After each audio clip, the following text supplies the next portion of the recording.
ఈ వీడియో నచ్చితే ఖచ్చితంగా లైక్ చేయండి. బాగి అంటుంది రాథోడ్‌తోని, మనోహరితోని మనం చాలా జాగ్రత్తగా ఉండాలి. ఎవరికి ఎటువైపు నుంచైనా ప్రమాదం రావచ్చు అని చెప్పి అనంగానే, అలాగే మిస్సమ్మ అని చెప్పి అంటాడు రాథోడ్. ఆ తర్వాత మిస్సమ్మ అంటుంది, నువ్వు సార్‌తో ఏదో మాట్లాడాలని వచ్చావు కదా, మాట్లాడు, నేను వెళ్ళి జ్యూస్ తీసుకొస్తాను అని చెప్పి బాగి వెళ్ళబోతూ ఉంటే అప్పుడు రాథోడ్, ఒక్క నిమిషం మిస్సమ్మ, ఒక అన్నగా నిన్నొకటి అడగచ్చా? ఇందాక మా సార్‌కి దెబ్బ తగిలితే నువ్వు ఎంత కంగారు పడ్డావో నేను చూశాను. నీలో మా అమ్మగారిని చూసుకున్నాను. అది భయమో, బాధో, కంగారో లేదా ప్రేమో ఏమో నాకైతే తెలీదు. ఒక్కటి మాత్రం చెప్తాను మిస్సమ్మ, మా అమ్మగారు చనిపోవడం వల్ల మా సార్‌కి అయిన గాయానికి మందు మాత్రం నువ్వే మిస్సమ్మ. పెళ్ళి ఒక అనుకోని సంఘటన అని మీరు అనుకుంటున్నారు, కానీ నాకెందుకో మాత్రం మీ ఇద్దరి తలరాతలో ఉంది కాబట్టే ఆ దేవుడు ఎక్కడో ఉన్న మీ ఇద్దరిని ఇలా కలిపాడు అని చెప్పి అనంగానే ఇక మిస్సమ్మకి అనిపిస్తూ ఉంటుంది.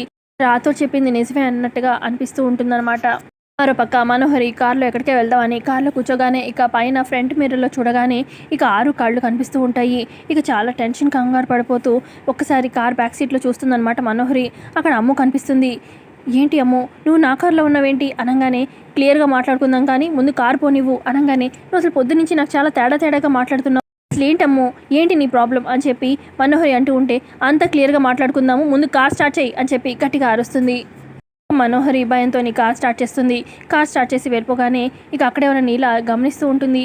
ఏంటి మేడము ఈ అమ్ముని ఎక్కడికో తీసుకెళ్తున్నట్టుంది, చూస్తుంటే అమ్మునే బలవంతంగా మా మేడంని ఎక్కడికో తీసుకెళ్తున్నట్టు అనిపిస్తుంది, ఇద్దరి మధ్యలో ఏదో జరుగుతుంది అని చెప్పి ఆలోచిస్తూ ఉంటుంది నీల. అక్క మనోహరి కార్ స్టార్ట్ చేసి బయలుదేరుతుంది కదా, ఇక కారులో చాలా చెమటలు పడుతూ ఉంటాయి. ఇక వెనకనే ఉన్న అమ్ము అంటుంది, ఇంత ఏసీలో కూడా నీకు ఎందుకు చెమటలు పడుతున్నాయి, భయపడుతున్నావా అనంగానే, అదేం లేదు అనంగానే, ఇక్కడ రైట్ టర్న్ తీసుకో అని చెప్పి గట్టిగా అరుస్తుంది. అమ్ము ఎక్కడికి తీసుకెళ్తున్నావు చెప్పు అని చెప్పి మనోహరి అంటూ ఉంటే అప్పుడు అమ్మ అంటుంది, నీ చావు దగ్గరికైతే కాదులే, అసలు పిల్లలకి అమ్మని దూరం చేశావు, ఇంట్లో వాళ్ళందరినీ ఇంత ఇదిగా బాధ పెట్టావు, ఇంత చేసినా ఇంట్లో నుంచి వెళ్ళిపోమన్నాను కానీ వెళ్ళిపోయావా, ఇంత చేసావు నువ్వు, అసలు మిస్సమ్మనే చంపాలని చూసి మళ్ళీ తప్పు చేసావు, బయటికేమో తేనె పలుకులు పలుకుతున్నావు, చేయాల్సిందంతా చేస్తున్నావు, అయినా ఇప్పుడిప్పుడే బాధ మర్చిపోయి సంతోషాన్ని వెతుకుతున్న కుటుంబం, వాళ్ళని కూడా మళ్ళీ బాధ పెట్టాలని చూస్తున్నావు నీ పనులతోని అనంగానే అప్పుడు మనోహరి, అయ్యో నేనేం చేయలేదమ్ము అనంగానే, ముందు ఇక్కడ కార్ ఆపు అని చెప్పి గట్టిగా అరుస్తుంది అమ్ము. ఇక కార్ దిగుతున్నాము, నువ్వు కూడా కార్ దిగు అని చెప్పి గట్టిగా అరవడంతో ఇక మనోహరి దిగుతుంది. ఇక్కడెందుకు ఆగమన్నావు మా అమ్ము చెప్పు అని చెప్పి అనంగానే, ఒకసారి అటు చూడు అని చెప్పి బ్యాక్ సీట్లు చూడగానే ఇక సూట్ కేసు ఉంటుంది. నా బట్టలు అని మనోహరి అంటూ ఉంటే, నీ బట్టలు సామాను మొత్తం అంతా ప్యాక్ చేశాను, ఇటు నుంచి ఇటే, నువ్వు ఎక్కడికి వెళ్తావో నాకు అనవసరం, నా కుటుంబం నుంచి నా ఇంటి నుంచి దూరంగా వెళ్ళిపో, ఇంకొకసారి కంటికి మాత్రం అస్సలు కనిపించద్దు అని చెప్పి అమ్ము అంటుంది. నేను ఎక్కడికి వెళ్ళాలమ్ము అని చెప్పి మనోహరి అడుగుతుంది. నువ్వు ఇంట్లో ఏమీ చేయను, పెట్టిన తిని ఒక మూల కూర్చుంటాను, నన్ను వెళ్ళిపోద్దని మాత్రం చెప్పొద్దు అని చెప్పి అనంగానే అప్పుడు అమ్మ అంటుంది, పాలుకి పాము పోస్తే అది కక్కేది విషయమే, మీద జాలి పడితే అందరి ప్రాణానికి ప్రమాదం, నువ్వు వెళ్ళిపోవాల్సిందే అని చెప్పి అమ్మ అంటుంది మనుతోని. అలా కుటుంబానికి నీ గురించి నిజం చెప్పకుండా వదిలేసింది మా అమ్మ కోసమే, ఎందుకంటే మా అమ్మ బతుకున్నప్పుడు నిన్ను చాలా ప్రాణానికి ప్రాణంగా ఒక స్నేహితురాల్లాగా ప్రేమించింది, నిన్ను ఎంతో ఇష్టపడింది, ఇంకా నీ మీద బ్యాడ్గా చెప్పకూడదని చెప్పి పోన్లే అని చెప్పి ఒక ఛాన్స్ ఇద్దామని చెప్పి వదిలేశాను, నువ్వు మాత్రం మళ్ళీ మా ఇంటి జోలికి వచ్చావంటే అస్సలు ఊరుకునేది లేదు అని చెప్పి అమ్ము అక్కడి నుంచి వెళ్ళిపోతుంది. పక్క ఇంట్లో అమర్ అమ్ము వాళ్ళ ఫ్రెండ్స్ అందరికీ ఫోన్ చేస్తూ ఉంటాడు. అమ్ము మీ ఇంటికి వచ్చిందా అంటే రాలేదు అని చెప్పి అందరూ చెప్తూ ఉంటే, ఇక ఇంతమంది ఉన్నారు, అసలు అమ్ము బయటికి ఎప్పుడు వెళ్ళిందో ఎవరు చూడలేదా అని చెప్పి అమర్ అంటూ ఉంటే, ఇక అక్కడే ఉన్న నీల, అమ్మో మేడం కారులో అమ్ము వెళ్ళిందని చెప్పానంటే ముందే ఎందుకు చెప్పలేదని చెప్పి అంటారు, నాకెందుకు వచ్చిందిలే, అందరితో పాటు నారాయణ అంటాను అని చెప్పి అనుకుంటూ ఉంటుంది. పక్క అమర్ వాళ్ళ అమ్మ అమర్తో ఇలా అంటుంది, నాకెందుకో భయంగా ఉందిరా అమర్, వెళ్ళి పోలీస్ స్టేషన్లో కంప్లైంట్ ఇద్దాము అని చెప్పి అనగానే ఇక అమర్ వాళ్ళ ఫాదర్ కూడా, అవును పొద్దున మిస్సం మీద అటాక్ జరిగింది, ఇప్పుడేమో అమ్ము కనిపించట్లేదు, నాకెందుకో కంగారుగా ఉంది అని చెప్పి అనగానే అక్కడే ఉన్న బాగి గబగబా దేవుడి రూమ్లోకి వచ్చి ఇక ఇలా దండం పెట్టుకుంటూ ఉంటుంది. పౌర్ణమి రోజు పూజ చేస్తే చాలా మంచి జరుగుతుంది అని అంటారు కదా, నేను ఈ పౌర్ణమికే కాదు ప్రతి పౌర్ణమికి పూజ చేస్తాను, అమ్మ మాత్రం క్షేమంగా ఇంటికి వచ్చేలాగా చూడు స్వామి అని చెప్పి దండం పెట్టుకుంటుంది బాగి. తర్వాత అమర్తో పిల్లలు ఇలా చెప్తూ ఉంటారు, డాడ్ మీకు ఒకటి చెప్పాలి, పొద్దు నుంచి అమ్మ బిహేవియర్లో చాలా తేడా వచ్చింది, అక్క మాటలు అర్థమయ్యేటట్టే ఉన్నాయి కానీ ఏమీ అర్థం కానట్టు అదొకలాగా బిహేవ్ చేసింది అని చెప్పి చెప్తూ ఉంటారు పిల్లలు. అలా ఎప్పుడు చూడలేదు డాడ్ అని చెప్పి పిల్లలు చెప్తూ ఉంటారు. ఆ తర్వాత పిల్లలు ఇలా కూడా చెప్తూ ఉంటారు, ఇందాక మనోహరి ఆంటీ మీద కూడా అక్క అరవడం కూడా చూసాము అని చెప్పి చెప్తుంది. అమ్ముకి కోపం వస్తే ఎప్పుడు అలా అరిచేది కాదు, ఎంత కోపం వచ్చినా అలా అరిచేది కాదు, అసలు అమ్ములా లేదు, ఎవరో కొత్త మనిషిలాగా అనిపించింది అని చెప్పి పిల్లలు చెప్తూ ఉంటారు. ఇక అమర్ బాగి కంగారు పడుతూ ఉంటారు. ఈ లోపల వచ్చేస్తుంది అనమాట అమ్ము. ఇక అమ్ము డోర్ దగ్గర నించోగానే, నాన్న అమ్ము వచ్చేసింది అని చెప్పి అంటారు. అమ్ము రావడంతోనే ఇక అమర్ వాళ్ళ తల్లి అలాగే బాగి అమ్ము నీకేం కాలేదు కదా అని చెప్పి లోపలికి తీసుకొస్తూ ఉంటారు. ఇక అమర్ అంటాడు, అమ్ము నీకోసం ఎంత కంగారు పడ్డాను తెలుసా, ఇందాక నుంచి అందరికి కంగారు పడుతూ ఉన్నాము, అందరికన్నా పెద్దదానివి అసలు చెప్పకుండా వెళ్ళడం ఏంటి, అందరికీ నువ్వు చెప్పాల్సిన దానివి, ఇలా చెప్పకుండా వెళ్ళడం కరెక్టేనా అని చెప్పి అంటూ ఉంటాడు అమర్. పక్క నీల అనుకుంటుంది, ఇదేంటి అమ్మగారు ఈ అమ్ము ఇద్దరు కలిసి వెళ్ళారు, అమ్మగారు రాలేదేంటి అని చెప్పి ఆలోచిస్తూ ఉంటుంది. ఇటు పక్క అమ్ము చెప్తూ ఉంటుంది, మన ఇంట్లోకి ఒక పురుగు వచ్చింది నాన్న, ఆ పురుగు ఎవరిని కుట్టకముందే బయట వదిలేసి వచ్చాను నాన్న అని చెప్పి చెప్తూ ఉంటుంది. ఇప్పుడు అమర్ అంటాడు, పురుగా అదైనా ఇంట్లో పెద్దవాళ్ళకి చెప్తే వాళ్ళని తీసి బయట పడేసేవాళ్ళు కదా, అది నేనేమైనా చేస్తే?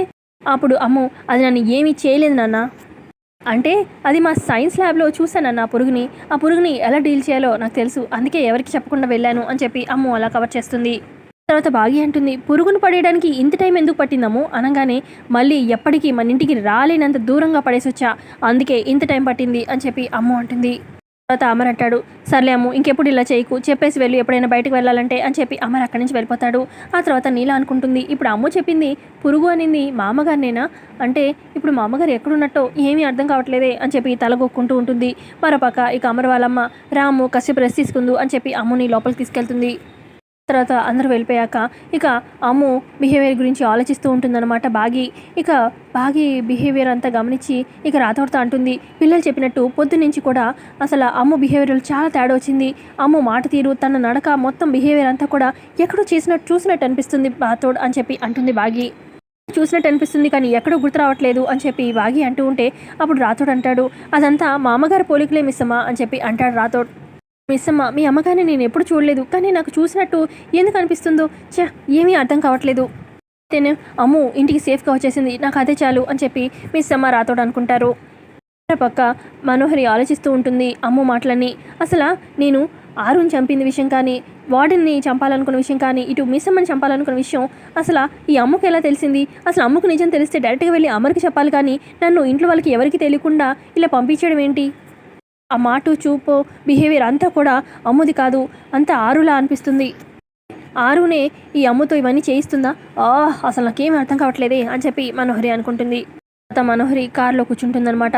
ఇక కార్ స్టార్ట్ చేస్తున్న టైంకి సౌరభ్ వాళ్ళు వచ్చేస్తారు. కార్లో ఎదురుగా ఇటు వెనక వైపు ముందు వైపు కార్ని ఆపేస్తారనమాట మనోహరి వెళ్లకుండా. ఇక కార్ దిగండి జీ అని చెప్పి సౌరభ్ అన్నంతో ఇక మనోహరికి చేసేదేం లేక ఇలా దొరికిపోయినేంటి అని చెప్పి కార్ దిగుతుంది. ఆ తర్వాత సౌరభ్ అంటాడు, గర్చల్నే కవక్త ఆగే జీ, మీకోసం ఇంట్లో అందరూ అలసిపోయి చూస్తూ ఉన్నారు, మీకోసం ఇంటికి వెళ్ళాలి మనం అని చెప్పి సౌరభ్ అంటాడు. అప్పుడు మనోహరి అటు ఇటు పారిపోవడానికి ట్రై చేస్తూ ఉంటే, మీరు ఎక్కడికి పారిపోలేరు, ఎక్కడికి పారిపోయినా మేము మిమ్మల్ని పట్టుకుంటామని మీకు తెలుసు కదా జీ, ఇంకా మీరు మమ్మల్ని నుంచి తప్పించుకోలేరు, ముందు కారు ఎక్కండి అని చెప్పి అనగానే, అది కాదు నేను ఇప్పుడు మీతో పాటు రాలేను, నేను ఇక్కడ చేయాల్సిన పని ఒకటి ఉంది అని చెప్పి మనోహరి అంటూ ఉంటే, మీరు ఎక్కడున్నా 10 మందిని బాధ పెట్టైనా మీరు సంతోషంగా ఉంటారని మాకు తెలుసు, ఇంటి దగ్గర అందరూ వెయిట్ చేస్తున్నారు, ఇంకా మీరు ఎక్కువ మాట్లాడకండి, ముందు కారు ఎక్కండి, లేదంటే మేము చేయాల్సింది మేము చేస్తాం, బలవంతంగా అయినా తీసుకెళ్తాం అని చెప్పి సౌరభండంతో ఇక చేసేదేం లేక కారులోకి కూర్చుంటుంది మనోహరి. ఇక కార్ స్టార్ట్ చేసుకొని సౌరభ్ వాళ్ళు తీసుకెళ్ళిపోతారు.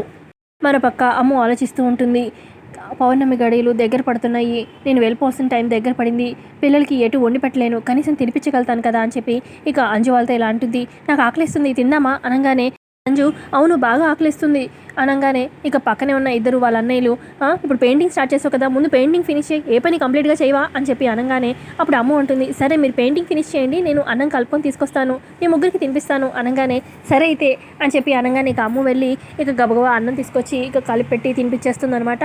ఆ తర్వాత అమ్ము ఇలా అంటుంది, మిస్సమ్మ చాలా మంచిది, తనతో గొడవ పడండి కానీ మాట్లాడకుండా మాత్రం దూరం పెట్టకండి అని చెప్పి చెప్తూ ఉంటే అప్పుడు అంజు అంటుంది, అదేంటమ్మో మా నుంచి ఎక్కడికో వెళ్ళిపోతున్నట్టు ఇలా జాగ్రత్తలు ఇవన్నీ చెప్తున్నావేంటి అనగానే, అంటే అదేం లేదు చెప్పాలనిపించింది చెప్పాను అని చెప్పి అమ్ము అంటుంది. జాగ్రత్త అని చెప్పి ఇక అమ్ములో ఉన్న ఆరు అక్కడి నుంచి వెళ్ళిపోతుంది. ఆ తర్వాత అంజు అంటుంది వాళ్ళిద్దరు అన్నయ్యలతోని, మీకు కూడా అమ్మని చూసినట్టు అనిపించిందా అనగానే ఇక వాళ్ళ ఇద్దరు అన్నయ్యలు కూడా అవును అసలు అమ్ము అన్నం తినిపిస్తుంటే అమ్మ అన్నం తినిపించినట్టే అనిపించింది అని చెప్పి ముగ్గురు అనుకుంటూ ఉంటారు. అంజు అంటుంది, అమ్ము మనల్ని అమ్మలాగా చూసుకోవాలనుకుంటుంది, అమ్మలాగా ప్రేమ చూపించాలనుకుంటుంది, మనమే అమ్ముని తప్పుగా అర్థం చేసుకున్నాము అని చెప్పి ముగ్గురు పిల్లలు అనుకుంటూ ఉంటారు.